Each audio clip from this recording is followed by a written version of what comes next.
So my response will be to the speech that the new laws on cell phone usage will have an insignificant effect on highway safety, and I will be refuting the lack of evidence, the quotes taken out of context, as well as the actual claims. For his speech, he was referring to the 3 new California vehicle codes. The first 2 were put into effect on July 1st of 2008, and according to the California Department of Motor Vehicles, they prohibit all drivers from using a handheld cell phone device while driving, and it gives drivers ages 18 and older the right to use a hands-free device. The third law went into effect on January 1st of 2009, and it makes it illegal to write, send, or to read text messages on any electronic device while driving. So one of the pieces of information that he used to support his claim was that people, especially young people, will not take the new law seriously, and they will continue to talk on their phones anyways, but this is stated as the speaker's opinion only and is not backed up with any evidence. According to the DMV, the fine for the first time being caught is only $20, but any subsequent offenses will be $50 each. And for young drivers under the age of 18, since they're not allowed to even use a hands-free device, if they are caught, they will be fined as a second offense on their first time. And being seen by police just talking on the phone and doing nothing else wrong while you're driving is enough to get you pulled over, and the violation of any one of these 3 laws alone is a reportable offense. Also, there are no studies or any actual proof that people will not take these laws seriously.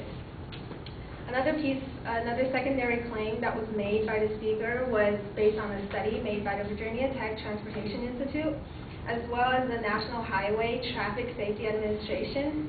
And the speaker says that, I'm sure y'all remember, that reaching for a spilt cup of coffee increases the risk of crash by 9 times, while talking on a cell phone will only increases risk by 1.3 times. The study was called the 100-Car Naturalistic Driving Study. It was made in April of 2006. And it tracked the behavior of 100 vehicles for a year. During this year, the 241 drivers of these 100 cars were involved in 82 car crashes. And out of these 82 car crashes, 80% were caused by a distraction to the driver. Now, out of only 100 cars, if only one person spilled his coffee in the car and had to pick it up, it would change the statistics drastically. Okay. Sorry.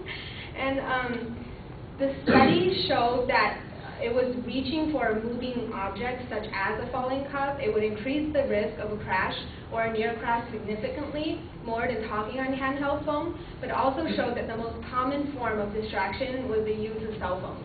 And the most common form that causes distraction, and out of all car crashes that happened, 80% were caused by distraction. And the second most common was drowsiness, and reaching for a spilt cup of coffee was nowhere near the top of the results.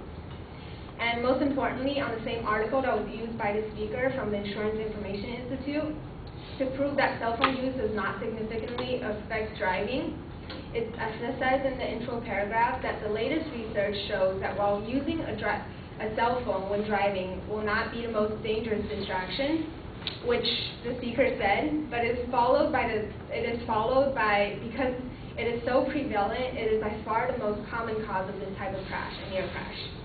So the quote was kind of taken out of context, and it changed the meaning drastically. And in the same article, it says that there is a later study made in May of 2008 by the Public Policy Institute of California, which shows that the ban of cell phone use while driving will reduce traffic deaths by about 300 a year. And this study was made two years later than the study that he noted.